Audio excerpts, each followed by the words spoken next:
BRS కు మరో shock తగలబోతుంది. Telangana sheep and goat development corporation మాజీ చైర్మన్ దూదిమెట్ల బాలరాజు యాదవ్ పార్టీని వీడే అవకాశాలు కనిపిస్తున్నాయి. భువనగిరి ఎంపీ టికెట్ ఆశించి భంగపడిన బాలరాజు యాదవ్ కొన్ని రోజులుగా పార్టీపై తీవ్ర అసంతృప్తితో ఉన్నట్లు తెలుస్తోంది.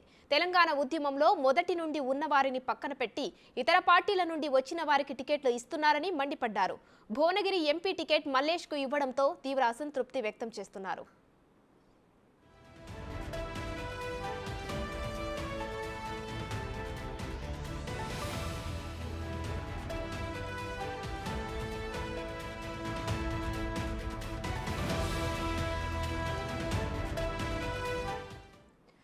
బీఆర్ఎస్ కు మరో షాక్ తగలబోతోంది.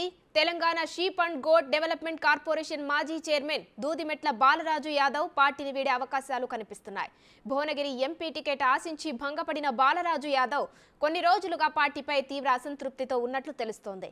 తెలంగాణ ఉద్యమంలో మొదటి నుండి ఉన్న వారిని పక్కన పెట్టి ఇతర పార్టీల నుండి వచ్చిన వారికి టికెట్లు ఇస్తున్నారని మండిపడ్డారు. భువనగిరి ఎంపీ టికెట్ మల్లేష్ కు ఇవ్వడంతో తీవ్ర అసంతృప్తి వ్యక్తం చేస్తున్నారు.